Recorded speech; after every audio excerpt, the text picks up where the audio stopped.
Hola a todos compañeros, la finalidad de este video es la realización de un debate que en palabras de Catani es la confrontación entre dos partes basadas en argumentos.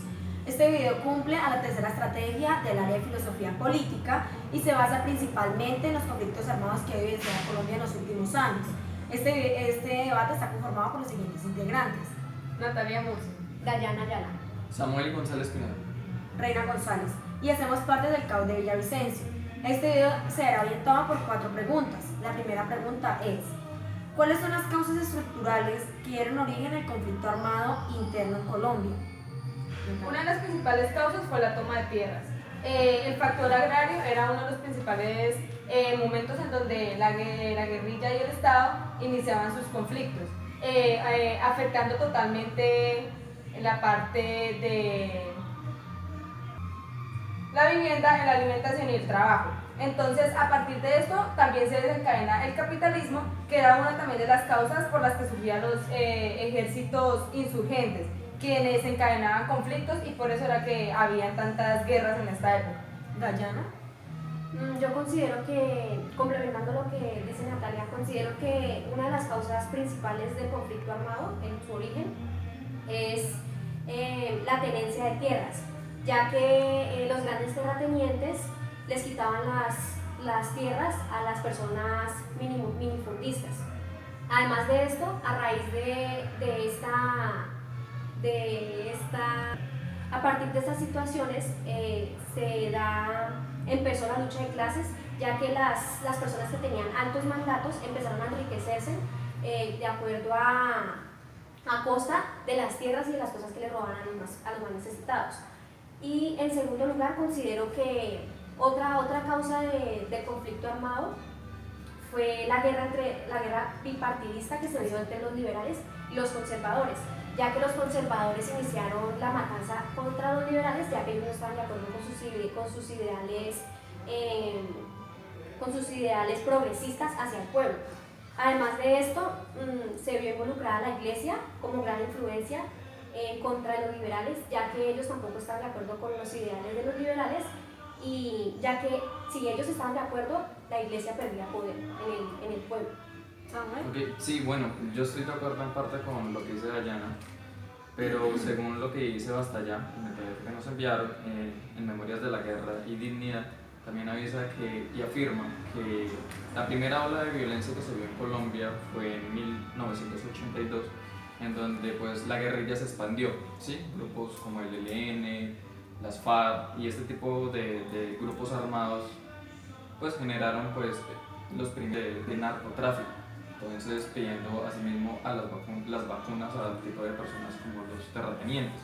Entonces yo creo que a partir de esto pues se puede ver como la guerrilla fue uno de los primeros indicadores de violencia que generó pues toda esta confrontación que estamos viendo hace más de 60 años. El conflicto armado en Colombia pues inició, teniendo en cuenta pues lo que ya hemos hablado, inició hacia aproximadamente en el siglo XIX y se llevó a cabo principalmente por el enfrentamiento bipartidista, como lo mencionó mi compañera, que no solamente se veía evidenciado por los partidos conservador y liberal, sino también el pueblo se veía evidenciado, porque así como se vivió la parte política, el pueblo del mismo modo lo hizo, y así como había violencia en la parte alta, digamos, de los mandatos, también en la parte baja, que cada uno de los pueblos se mataban y eran muchas personas asesinadas por esta confrontación, porque cada uno tenía unas ideas completamente diferentes a la otra. A partir de esto y de la vulneración de muchos derechos de campesinos que vivían en unas tierras muy vulnerables, empezaron a surgir algunos grupos militares, entre ellos el FARC, que son las Fuerzas Armadas Revolucionarias de Colombia, las cuales surgieron en 1966, que fueron originadas por alguna población, que fueron poblaciones populares que se cansaron como tal del gobierno y quisieron luchar contra eso, haciendo respetar los derechos de los campesinos. Y también ellos luchaban principalmente por la división de las tierras, por la desigualdad y el capitalismo, ya que siempre los ricos se buscaban a tener más y los que estaban pobres se olvidaban completamente de ellos, y al contrario, también se enriquecían de las tierras de ellos. Considero que también una de las causas negativas de este grupo paramilitar es que poco a poco fueron olvidando como tal su propósito, y también se iban desencadenando consecuencias fatales en los mismos campesinos. Samuel. Pues yo estoy de acuerdo contigo en lo que cuentas de que la guerrilla fue un grupo de campesinos que se levantaron porque no fueron escuchados. En ese sentido, digamos, muchos campesinos eran violentados, eran maltratados y eran desalojados de sus territorios. En ese sentido, pues ellos, al no tener una solución para estos problemas, ellos se levantaron en armas y fue la única solución que tuvieron, ¿sí? Entonces, si uno se pone a observar a toda la guerrilla en general, son simplemente campesinos que buscaron una mejor forma de vida para su territorio. El problema de ellos es que buscaron como tal hacerse notar desde la parte armada, sabiendo que la violencia pues al final va a dejar más violencia.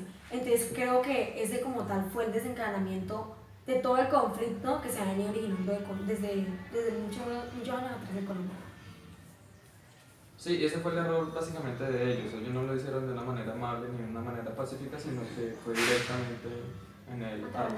Exacto. Exacto, era lo que decía Reina, que ellos ya se desviaban de su propósito, que era el de tener una vida digna, de su vivienda, su alimentación y su trabajo estable. Entonces ya se centraron fue más en exigir cosas de más por medio de la violencia y del secuestro, lo que usted nombraba también lo de las vacunas, y ya esto se volvió fue un grupo que se consideraba rebelde.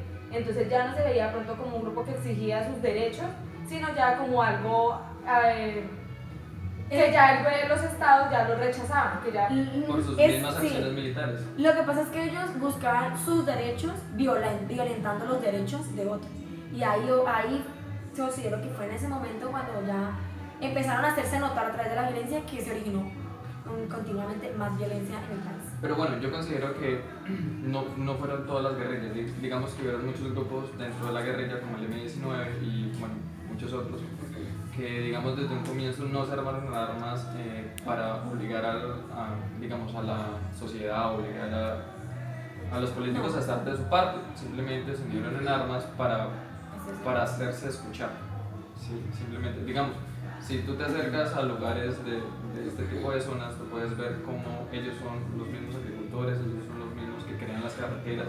Digamos, en este tipo de zonas no hay carreteras, ellos mismos son los que a punta de pica y pala tienen que construir ese tipo de sociedades. Digamos que son aislados exactamente por todo lo que ha pasado.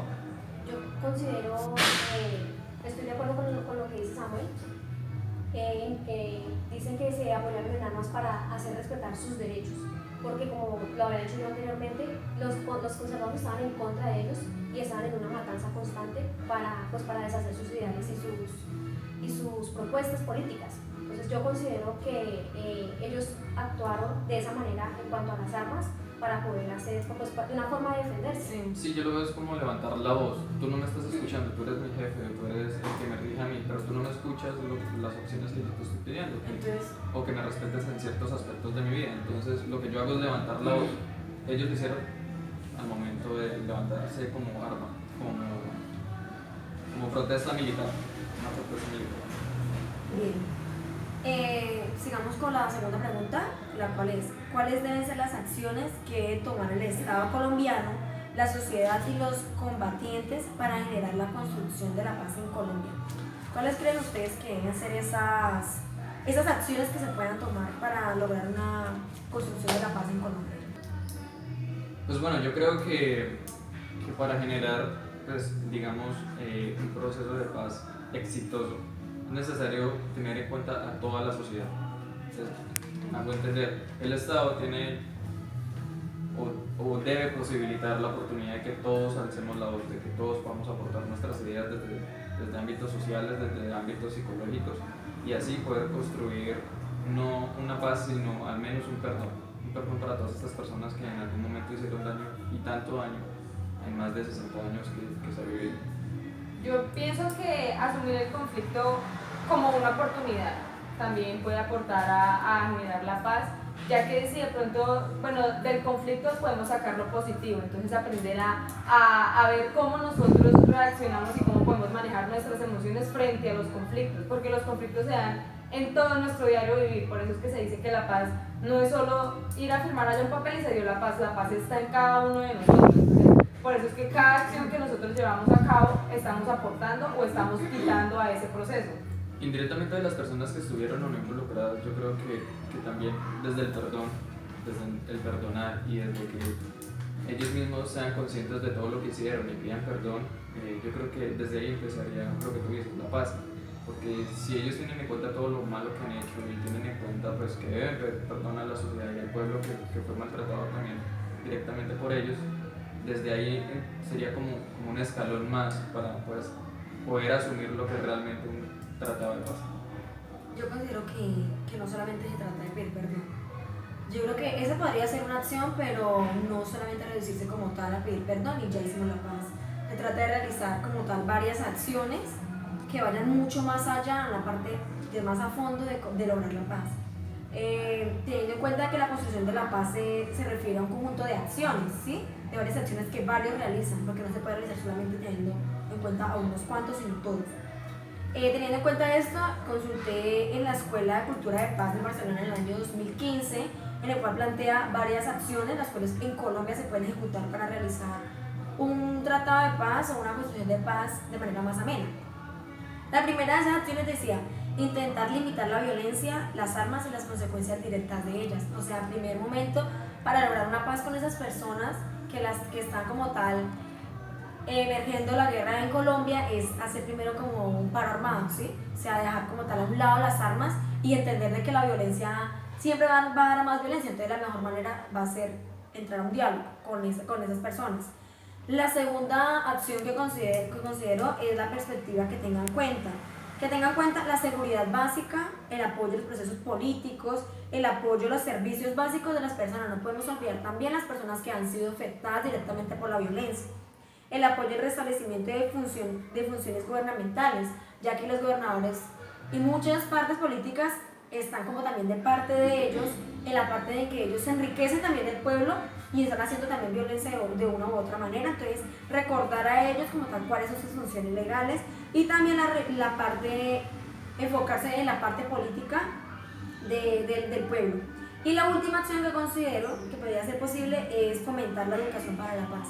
O sea, que desde las escuelas empiece también una formación para la paz, porque al fin y al cabo los niños y los jóvenes son el futuro y el presente. Entonces, pues de ellos es lo que ya dependerá lo que más vaya a pasar en adelante en Colombia. Yo considero que el Estado, además de esto, debe velar por los acuerdos de paz que realizaron.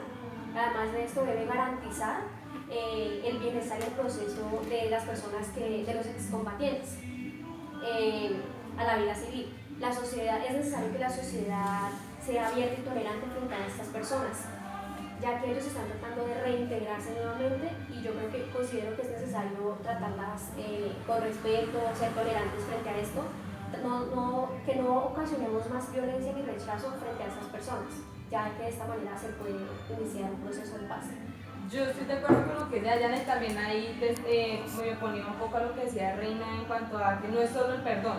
O sea, si uno se pone a analizar de que no solo sea el perdón, vuelve a recaer en lo de no, es que yo sé, no lo voy a perdonar y lo voy a seguir teniendo de lejos, lo que decía Dayana, es como restringir de pronto un avance que se puede hacer tan solo por no decir, bueno, sí, no voy a dar el perdón, entonces ahí ya es aprender a ser personas asertivas, aprender a respetar los pensamientos de los demás y aprender a opinar sin dañar a las otras personas, aprender a respetar los derechos sin tener que vulnerar los míos ni los de los demás. Entonces ahí yo apoyo más lo que dice Dayana, que es lo de dar un paso más, no quedarnos no solo el perdón. Sí, yo entiendo, claro, hay personas que fueron muy afectadas e incluso nosotros fuimos afectados indirectamente, pero pues debemos avanzar porque si seguimos nadando en el mismo lodo, en el lodo nos quedamos. Pues yo lo afirmaba desde mi punto de vista era un primer paso. ¿Sí? Tú no puedes llegar a hacer un tratado de paz sin que esas personas pidan perdón a la sociedad por todo lo que han hecho. Y que digamos las víctimas del conflicto armado están involucradas también en ese proceso en donde sean escuchados, en donde puedan construir una nueva sociedad en donde yo te agredí y tú me puedas perdonar a mí como primer paso, como una primera mirada a lo que es realmente la paz. ¿Listo? Continuamos con la tercera pregunta, la cual es, a partir de la lectura de los acuerdos de paz y las situaciones actuales y las negociaciones de paz en Colombia, ¿cuál es la lectura que tiene de estos procesos en Colombia? Ya. Bueno, yo ante este proceso, o sea, me parece un proceso que ha sido organizado, que es un proceso que tiene buena orientación, pero no me parece que se esté llevando a cabo como tal, o sea, como se nos lo ha pintado aquí a todos los colombianos. Sabemos que hace poco lo de las Fuerzas Armadas que las tenían como en un campo, en donde les estaban dando como su alimentación, una vivienda prácticamente. Algunos de los guerrilleros se escaparon, entonces me parece que no es un proceso que se ha llevado como tal así a la línea como nos lo han dado a conocer, y más de que yo estoy puesta en el que un proceso de paz no se puede iniciar así como así, que siga habiendo guerra pues en las calles y eso, y que se sigan utilizando armas, cuando la paz la podemos iniciar desde la acción de cada uno, no desde un papel ir a firmar y ya. Entonces me parece que este proceso sobra y que más bien deberíamos, o sea, centrarnos en los problemas que se están viviendo ahorita en la actualidad, en la guerra, más no centrarnos en ir a firmar un papel y que las guerrillas sigan haciendo, que se crearon otros grupos armados, porque es lo que ha venido pasando. Digamos, con lo que está pasando de este alias Guacho, se sigue viendo la guerra y supuestamente se está haciendo un proceso de paz. Entonces me parece que este proceso no ha ido legal y no se están viendo como los frutos que se plantearon desde un principio. Bueno, lo que tú decías que se habían volado, bueno, puede ser. Lo que pasa, yo he estado en este tipo de zonas, he hablado con este tipo de personas y bueno, en las noticias se dice que, digamos, a ellos se les dio, digamos, que una parte económica, un monto monetario, y esto no es cierto. Según lo que ellos nos afirmaron, eso no es verdad. Ellos están prácticamente encerrados en una zona en donde no tienen la posibilidad de, digamos, donde no les llega el subsidio de parte del gobierno, ¿sí? Ellos no tienen el aporte económico que se dice que está pasando en las noticias. Hablamos con ellos y a raíz de la nueva presidencia, pues todo el mundo estaba muy asustado precisamente porque muchos iban a desertar. Hablamos con los líderes de estos grupos y la mayoría nos confirmó de que dependiendo de quien elija, para ellos siempre van a seguir en lo mismo, siempre van a seguir en la paz. Para ellos ya dejaron las armas, ellos ya están en un proceso comunitario en donde quieren dejar todo atrás y en donde el perdón es lo principal para ellos. Entonces, independientemente de quien esté en el poder, ellos van a seguir con ese proceso. Como les reitero, a ellos no les ha llegado ningún subsidio económico como nos hacen ver en los medios sociales públicos. Entonces, tampoco es llegar a creer de una vez en lo que tú escuchas en las noticias o lo que escuchas en los medios coloquiales, ¿sí? Este grupo armado se ha ido también violentado y hay que escuchar a este tipo de personas para llegar a confrontar este tipo de tratados de paz. Entonces yo creo que este tratado de paz no está siendo visto con la nueva presidencia con el mérito que requiere, ¿sí?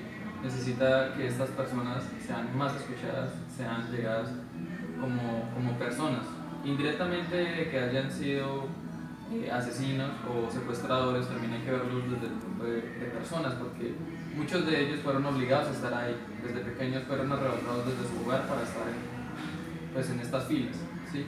Entonces, digamos, una persona que crece, bueno, nace en este grupo social, exacto, entonces crece con unos ideales diferentes a los de una sociedad común. Entonces, tú no puedes decir, es que no estoy de acuerdo con los tratados de paz porque tenemos que verlo desde otras posturas. Lo que pasa es que sí tiene que haber un tratado de paz, pero ese tratado de paz tiene que ser consciente de todo lo que está pasando, ¿sí? Tener en cuenta también esas personas, porque muchos de ellos fueron violados y fueron llevados allá obligados. Yo considero que, bueno, sí, estoy de acuerdo con los dos. Con Natalia, que sí, el proceso de paz no es perfecto y sería una pérdida de tiempo buscar que lo sea. Sin embargo, estoy de acuerdo también con Samuel en cuanto a que el acuerdo de paz es el proceso de un producto entre diferentes posiciones. Y considero que el Estado debe garantizar la justicia, la verdad y la reconciliación para que este proceso de paz pueda tener un paso adelante. Sí, también considero que el gobierno nos debe garantizar a nosotros como ciudadanos y a las personas, a los guerrilleros, que este acuerdo de paz sea de cierta manera sea llevado a cabo. No simplemente que se quede en la palabrería y y en eso, sino que se lleve a cabo y que se mire, que nosotros como colombianos nos demos cuenta que ese tratado de paz sí sirve para algo y sí se está llevando a cabo. Pues es claro que requiere transformaciones, el tratado de paz requiere muchas transformaciones y requiere de verlo desde diferentes posturas. Eso está claro. Lo que sí hay que ver es todas las posturas, todo. Pues a pesar de todas las inconsistencias que tiene el proceso de paz, porque pues claramente no es perfecto como dice mi compañera y no se puede quedar en la palabrería también, pero considero que el tratado de paz es un avance inmenso a todo lo que Colombia ha tenido que vivir. Es más, desde 1982 Colombia ha intentado hacer 7 veces un tratado de paz con las guerrillas o con las fuerzas armadas que estén en contra de la parte política. Y las 7 veces que lo han intentado hacer, las 7 veces fallaban porque lo único que lograban era generar más violencia con el grupo armado, porque solamente el grupo político se quería dominar sobre ellos y lo mismo querían hacer las fuerzas armadas.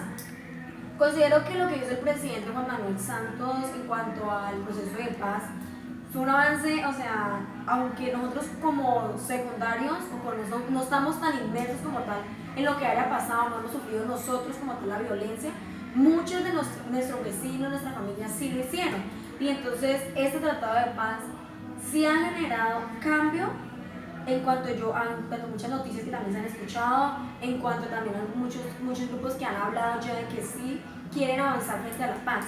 Lo que sucede es que tiene que mirarse también la paz como un hecho también histórico y no solamente personal, y también mirarlo como algo de que también nos ayude en la parte como tal en Colombia. Recordemos también que la guerra entre estos enfrentamientos nos dejaba al año 472.000 desplazados. También dejaban soldados caídos en combate, 717.000 al año. Y también dejaban muchos campesinos muertos y muchos colombianos secuestrados, aproximadamente 3.572. O sea, ¿cuántas personas están dejando de sufrir, están dejando de padecer todas esas consecuencias a causa de un paso? Porque el proceso de paz solamente es un paso que hasta ahora se está empezando a evidenciar.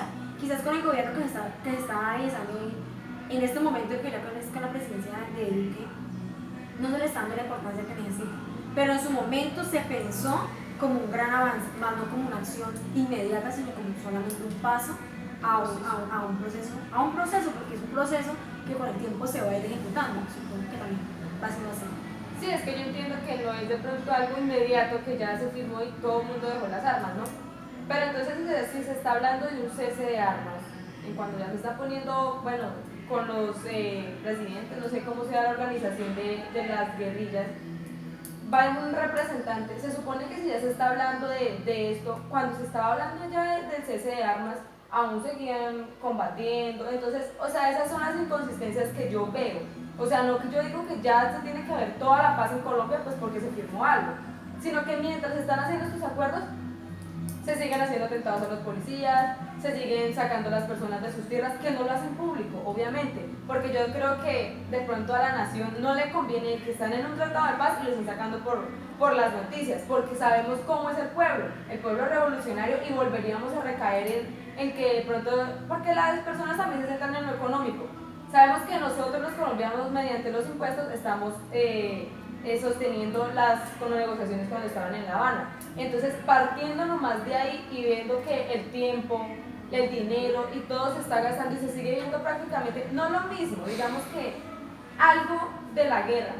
Entonces, todo se sigue viendo como prácticamente igual, porque una persona no va a decir, ay, es que en el año tal se morían tantos, pero ahorita solo están muriendo tanticos. Se siguen matando personas por guerra, cuando están diciendo que el cese a las armas ya se está dando. Entonces, es por eso que yo, o sea, me pongo en esa posición de que, o sea, me parece que es un proceso con muchas inconsistencias que a veces se muestran y se dice que sí, que el premio Nobel a la paz, que una cosa que la otra, pero se quedan nomás en eso, en la palabrería que decía mi compañera, y no se muestra mucho en las acciones. Es que igualmente el grupo guerrillero, al igual que el grupo político, sabemos que es un grupo, o sea, son varias personas.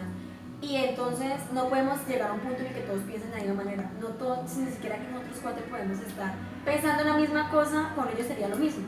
Siempre van a haber algunos que se van a oponer, pero en este caso, pues estamos viendo evidenciado mayorías en cuanto a que buscan la paz. Siempre va a haber una persona que no va a querer conciliar con el gobierno, siempre va a haber una persona que va a estar en contra de lo que están diciendo. Igualmente muchos políticos también se opusieron a eso, pero se trata de dar un paso, o sea, estamos poco a poco construyendo algo que en un futuro quizás se logre hacer un poco más evidente que lo que se está haciendo ahora. Es el producto de un proceso. Sí, pues obviamente necesita transformaciones sistemáticas, pero lo que te decías tú es muy cierto, ya se está viendo un avance.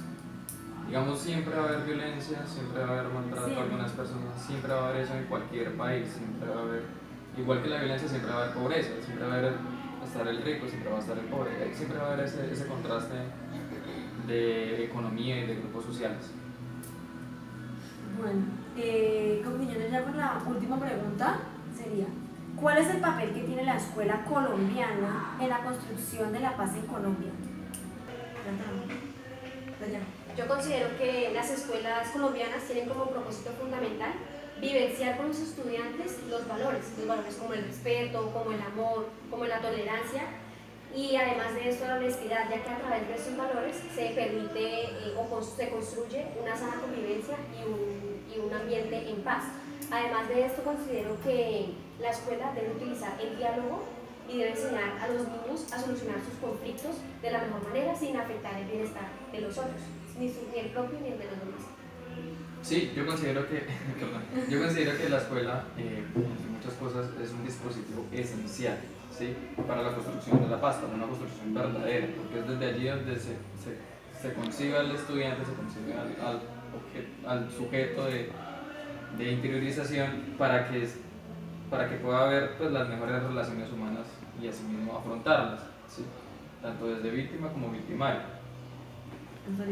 Yo opino que la escuela pues, debe tener un papel formador en donde se centre desde la parte integral del estudiante y donde los valores también tengan, o sea, su importancia en la formación como profesional y como una persona adulta, en donde ya en su vida cotidiana tenga la capacidad de aceptar que el otro tiene un pensamiento diferente al de él y lo respete, y partiendo de los conocimientos de él también tenga la capacidad de transformar sus opiniones o sus concepciones, porque sabemos que todas las personas no somos perfectas y podemos estar equivocadas, entonces es aprender del otro. Teniendo en cuenta con lo que ustedes dicen, considero que desde los planteamientos de Julio César Díaz Padilla, que la escuela en primer lugar debería también transformarse, porque la escuela en este momento, en la actualidad, está formando a los estudiantes para competir. Todo el tiempo uno quiere ser mejor que el otro, todo el tiempo los resultados importan más que la misma persona. No le importa lo que piensa, sino simplemente los resultados que tenga el estudiante. Yo pienso que la escuela debería transformar esos aspectos de dejar de formar gente para competir y debería empezar a formar personas con sensibilidad, personas con valores, con respeto, que tengan respeto hacia la parte natural también, hacia las personas y de cada uno de los pensamientos de otra persona también. La escuela debería también conocer de historia, porque igual la única manera de que no se repita una historia, que no se repita una guerra, es conocer su origen, para no volver a repetirlo, ¿sí? Conocer todo lo que ha pasado en Colombia, por qué surgieron las Fuerzas Armadas, por qué surgió esto, cómo se solucionó, cómo se podría solucionar. La historia implica que no volvamos a cometer los mismos errores y de eso se trata también, de que los estudiantes tengan un encuentro con esas personas quizás ya que están desmovilizadas, que ellos también les cuenten su experiencia y que también a través de videos y películas conozcan cómo es que Colombia ha venido transformándose y cómo Colombia ha buscado siempre lo mejor para los niños y lo mejor también para cada uno de los habitantes de ella. Considero también que deberían implementar una pedagogía, la pedagogía de la liberación humana, para lograr que se lleve a cabo pues, una pedagogía de valor, de valores y de mucho amor siempre hacia el prójimo y hacia las personas que sufren y las personas que también lo sufren, ¿sí? Todos merecemos el mismo valor, el mismo respeto, independiente de la historia familiar o de la historia que haya detrás de mí. ¿Listo? Sí, ¿sí? Pues yo creo que entre muchas cosas sí, la educación, la escuela, las universidades buscan replantear a la sociedad, replantear al estudiante dentro de muchos de estos ámbitos y que conduzcan a fortalecer el ser de cada persona, el ser y en cuanto a su conocimiento y pensamientos, generar personas íntegras que den su punto de vista libremente sin ser agredidos por hacerlo. Yo creo que para finalizar el debate se puede concluir que Colombia ha sido un país que ha sido golpeado y maltratado por la violencia. O sea, es un país que a comparación de otros también que han vivenciado la violencia, especialmente su población es la que más la ha tenido que sufrir, especialmente en la zona campesina. Entonces, y que a partir de todas esas consecuencias que ha dejado estos conflictos, nos ha traído a Colombia pobreza, vulneración de nuestros derechos, y además de ello nos ha impedido que nuestro país se desarrolle de una manera económica, social y educativa.